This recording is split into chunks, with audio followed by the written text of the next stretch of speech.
ಎಲ್ರಿಗೂ ನಮಸ್ಕಾರ. ರಜನಿ ಅಡುಗೆ ಮನೆ ಚಾನಲ್ಗೆ ತಮ್ಮೆಲ್ಲರೂ ಕೂಡ ಸ್ವಾಗತ. ಇವತ್ತಿನ ವಿಡಿಯೋದಲ್ಲಿ ಸ್ಪೆಷಲ್ ಆಗಿ ಬಾಳೆಹಣ್ಣನ್ನು ಉಪಯೋಗಿಸ್ಕೊಂಡು ಡಿಫ್ರೆಂಟ್ ಆಗಿ ಒಂದು ಒಳ್ಳೆ ಸ್ವೀಟ್ ಮಾಡೋದನ್ನ ತೋರಿಸ್ಕೊಡ್ತಾ ಇದ್ದೀನಿ. ಈ ಒಂದು ಸ್ವೀಟ್ ಅಂತೂ ಅದ್ಭುತವಾಗಿರುತ್ತೆ, ಖಂಡಿತ ಒಂದ್ಸಲ ಟ್ರೈ ಮಾಡಿ ನೋಡಿ. ಮೊದಲದಾಗಿ ನಾನಿಲ್ಲಿ 2 ಹಣ್ಣಾಗಿರುವಂಥ ಪಚ್ಚ ಬಾಳೆಹಣ್ಣು ತಗೊಂಡಿದ್ದೀನಿ. ಅದನ್ನ ರೀತಿಯಾಗಿ ಕಟ್ ಮಾಡ್ಕೊಳ್ತಾ ಇದ್ದೀನಿ.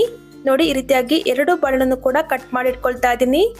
ನೆಕ್ಸ್ಟ್ ಇವಾಗ ಒಂದು ಪಾತ್ರೆಗೆ 1 ಕಪ್ ಅಷ್ಟು ಬೆಲ್ಲನ ಸೇರಿಸ್ಕೊಳ್ತಾ ಇದ್ದೀನಿ. ಅಂದರೆ ಒಂದು 200 ಗ್ರಾಮ್ ಅಷ್ಟು ಬೆಲ್ಲನ ಸೇರಿಸ್ಕೊಂಡಿದ್ದೀನಿ. ಇವಾಗ ಇದಕ್ಕೆ 1/4 ಕಪ್ ಅಷ್ಟು ನೀರನ್ನು ಸೇರಿಸ್ಕೊಂಡು ಬೆಲ್ಲನ ನಾವು ಚೆನ್ನಾಗಿ ಕರೆಸ್ಕೊಳ್ಬೇಕು. ಇಲ್ಲಿ ಯಾವುದೇ ರೀತಿಯ ಪಾಕ ಮಾಡೋ ಅವಶ್ಯಕತೆ ಇಲ್ಲ, ಜಸ್ಟ್ ನಮಗೆ ಬೆಲ್ಲನ ಕರೆಸ್ಕೊಂಡ್ರೆ ಸಾಕಾಗತ್ತೆ.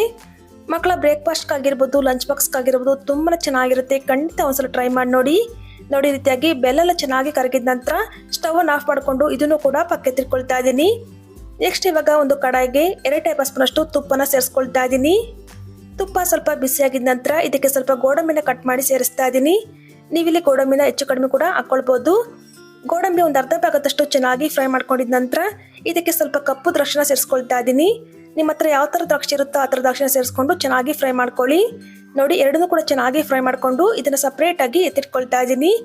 ನೆಕ್ಸ್ಟ್ ಇವಾಗ ಅದೇ ತುಪ್ಪಕ್ಕೆ ಕಟ್ ಮಾಡಿ ಇಟ್ಕೊಂಡಿದ್ವಲ್ಲ ಬಾಳೆಹಣ್ಣನ್ನ ಸೇರಿಸ್ಕೊಳ್ತಾ ಇದ್ದೀನಿ. ಸೇರಿಸ್ಕೊಂಡು ಇದನ್ನು 1-2 ನಿಮಿಷ ಚೆನ್ನಾಗಿ ಫ್ರೈ ಮಾಡ್ಕೊಳ್ಳೋಣ. ಟೇಸ್ಟ್ ತುಂಬ ಚೆನ್ನಾಗಿರುತ್ತೆ. ಹಾಗೆಯೇ ಫ್ರೆಂಡ್ಸ್, ನಿಮ್ಮ ಹತ್ರ ಒಂದು ರಿಕ್ವೆಸ್ಟ್ ಮಾಡ್ಕೊಳ್ತಾ ಇದ್ದೀನಿ. ಯಾರನ್ನು ನಮ್ಮ ಚಾನಲ್ ಸಬ್ಸ್ಕ್ರೈಬ್ ಮಾಡ್ಕೊಳ್ಳೋದು ನೋಡ್ತಾ ಇದ್ರೆ ದಯವಿಟ್ಟು ಸಬ್ಸ್ಕ್ರೈಬ್ ಮಾಡಿಕೊಂಡು ಪಕ್ಕದಲ್ಲಿರ್ತಕ್ಕಂಥ ಬೆಲ್ ಐಕಾನ್ ಕೂಡ ಕ್ಲಿಕ್ ಮಾಡಿ.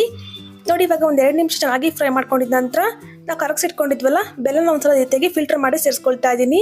ಬೆಲ್ಲದಲ್ಲಿ ಏನಾದರೂ ಕಸ ಕಡ್ಡಿದ್ರೆ ಹೋಗುತ್ತೆ ಅಂತ ಸೇರಿಸ್ಕೊಂಡು ಇದನ್ನು ಚೆನ್ನಾಗಿ ಮಿಕ್ಸ್ ಮಾಡ್ಕೊಳ್ಳೋಣ.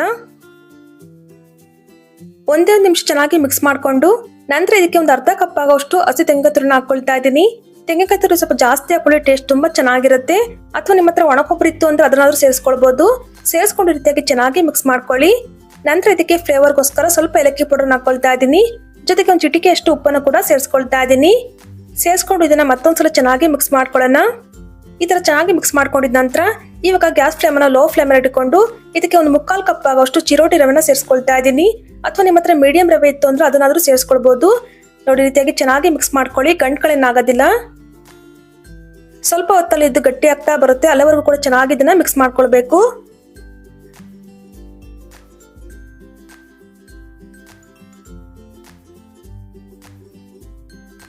ಸೊ ನೋಡ್ತಾ ಇರ್ಬೋದು, ತಳ ಕೂಡ ಚೆನ್ನಾಗಿ ಬಿಡ್ಕೊಂಡು ಬಂದಿದೆ. ಇವಾಗ ನಾವು ಫ್ರೈ ಮಾಡಿ ಇಟ್ಕೊಂಡಿದ್ವಲ್ಲ ದ್ರಾಕ್ಷಿ ಮತ್ತೆ ಗೋಡಂಬಿನ ಸೇರಿಸ್ಕೊಳ್ತಾ ಇದ್ದೀನಿ. ಸೇರಿಸ್ಕೊಂಡು ಇದನ್ನ ಮತ್ತೊಂದ್ಸಲ ಚೆನ್ನಾಗಿ ಮಿಕ್ಸ್ ಮಾಡ್ಕೊಳ್ಳೋಣ. ತುಂಬಾನೇ ಡಿಫ್ರೆಂಟ್ ಆಗಿರುತ್ತೆ. ಯಾವತ್ತೂ ಕೂಡ ಟ್ರೈ ಮಾಡಿದ್ರೆ ಒಂದ್ಸಲ ಟ್ರೈ ಮಾಡಿ ನೋಡಿ, ತುಂಬಾ ಚೆನ್ನಾಗಿರುತ್ತೆ. ನೋಡಿ, ರೀತಿಯಾಗಿ ಮತ್ತೊಂದ್ಸಲ ಚೆನ್ನಾಗಿ ಮಿಕ್ಸ್ ಮಾಡ್ಕೊಂಡು ಸ್ಟವ್ ಆಫ್ ಮಾಡ್ಕೊಳ್ತಾ ಇದ್ದೀನಿ. ಸ್ಟವ್ ಆಫ್ ಮಾಡ್ಕೊಂಡು ಇದು ಕಂಪ್ಲೀಟ್ ಆಗಿ ತಣ್ಣಗಾಗೋದಕ್ಕೆ ಬಿಡ್ತಾ ಇದ್ದೀನಿ. ನೆಕ್ಸ್ಟ್ ನಾನು ಇಲ್ಲಿ ಬಾಳೆಹಣ್ಣು ತಗೊಂಡಿದ್ದೀನಿ. ಈ ತರ ಚಿಕ್ಕ ಕಟ್ ಮಾಡ್ಕೊಂಡು ಸ್ವಲ್ಪ ಬಿಸಿ ಮಾಡ್ಕೊಂಡಿದ್ದೀನಿ, ಫೋಲ್ಡ್ ಮಾಡ್ಕೊಳ್ಳೋದಕ್ಕೆ ಈಸಿ ಆಗುತ್ತೆ ಅಂತ. ಇವಾಗ ಮೇಲ್ಗಡೆ 1-2 ಟೇಬಲ್ ಸ್ಪೂನ್ ಅಷ್ಟು ಹಾಕ್ತಾ ಇದ್ದೀನಿ. ನೋಡಿ, ಈ ತರ ಹಾಕೊಂಡು ಎಲ್ಲನ್ನ ಈ ರೀತಿಯಾಗಿ ನೀಟಾಗಿ ಫೋಲ್ಡ್ ಮಾಡ್ಕೊಳ್ಳಿ. ನೋಡಿ, ಈ ತರ ಫೋಲ್ಡ್ ಮಾಡ್ಕೊಂಡು ಎಡ್ಜಸ್ನ ಕೂಡ ರೀತಿಯಾಗಿ ನೀಟಾಗಿ ಒಳಗಡೆ ಫೋಲ್ಡ್ ಮಾಡ್ಕೊಳ್ಬೇಕು. ನೋಡಿ, ಇಷ್ಟನೇ ಇದು. ಇದೇ ತರ ಎಲ್ಲವನ್ನು ಕೂಡ ರೆಡಿ ಮಾಡಿ ಇಟ್ಕೊಂಡಿದ್ದೀನಿ. ಇವಾಗ ಇದನ್ನ ಹಬೆಯಲ್ಲಿ ಬೇಯಿಸ್ಕೊಳ್ಳೋಣ. ಆಲ್ರೆಡಿ ನಾನು ಇಲ್ಲಿ ಸ್ಟೀಮರ್ಗೆ ನೀರು ಹಾಕೊಂಡು ಬಿಸಿ ಮಾಡ್ಕೊಂಡಿದ್ದೀನಿ. ಒಂದೊಂದಾಗಿ ಒಳಗಡೆ ಇಡ್ತಾ ಇದ್ದೀನಿ. ಅಥವಾ ನೀವು ಇಡ್ಲಿ ಪಾತ್ರೆಯಲ್ಲಿ ಇದೇ ತರ ಇಟ್ಕೊಂಡು ಬೇಯಿಸ್ಕೊಳ್ಬಹುದು. ನೋಡಿ, ಎಲ್ಲವನ್ನು ಕೂಡ ಇಟ್ಟಿದ ನಂತರ ಒಂದು ಮುಚ್ಚಳ ಮುಚ್ಚಿ ಮೀಡಿಯಂ ಫ್ಲೇಮಲ್ಲಿ ಇದನ್ನ 10 ನಿಮಿಷ ಬೇಯಿಸ್ಕೊಂಡ್ರೆ ಸಾಕಾಗುತ್ತೆ. ಇವಾಗ ನೋಡಿ, 10 ನಿಮಿಷ ಆಗಿದ ನಂತರ ಕಂಪ್ಲೀಟ್ ತಣ್ಣಗಾದ ನಂತರ ಓಪನ್ ಮಾಡಿ ತೋರಿಸ್ತಾ ಇದ್ದೀನಿ. ಸೊ ನೋಡ್ತಾ ಇರ್ಬೋದು ಎಷ್ಟು ಚೆನ್ನಾಗಿ ಬಂದಿದೆ ಅಂತ. ನೋಡಿ, ತುಂಬಾ ಸೂಪರ್ ಆಗಿರುತ್ತೆ. ಟೇಸ್ಟ್ ಕೂಡ ಅಷ್ಟೇ ತುಂಬಾ ಚೆನ್ನಾಗಿರುತ್ತೆ. ಖಂಡಿತ ರೆಸಿಪಿನ ಒಂದ್ಸಲ ಟ್ರೈ ಮಾಡಿ ನೋಡಿ. ಟ್ರೈ ಮಾಡಿದ ನಂತರ ಯಾವ ರೀತಿ ಬಂತದನ್ನು ಕೂಡ ಕಮೆಂಟ್ ಮೂಲಕ ತಿಳಿಸಬಹುದು. ಸೊ ನೋಡಿದ್ರ ಫ್ರೆಂಡ್ಸ್, ಇವತ್ತಿನ ಸಿಂಪಲ್ ಆಗಿ ಟೇಸ್ಟ್ ಆಗಿರ್ತಕ್ಕಂಥ ಈ ಸ್ವೀಟ್ ನಿಮ್ಗೆ ಇಷ್ಟ ಆಯಿತು ಅಂದ್ರೆ ವಿಡಿಯೋಗೊಂದು ಲೈಕ್ ಮಾಡಿ. ಹಾಗೆ ಫ್ರೆಂಡ್ಸ್ ಫ್ಯಾಮಿಲಿ ಕೂಡ ಶೇರ್ ಮಾಡಿ. ಮತ್ತಷ್ಟು ಇದೇ ತರ ಸಿಂಪಲ್ ಅಂಡ್ ಕ್ವಿಕ್ ರೆಸಿಪಿಗಾಗಿ ದಯವಿಟ್ಟು ರಜನಿ ಅಡುಗೆ ಮನೆ ಚಾನಲ್ನ ಸಬ್ಸ್ಕ್ರೈಬ್ ಮಾಡಿಕೊಂಡು ಸಪೋರ್ಟ್ ಮಾಡಿ. Thank you for watching.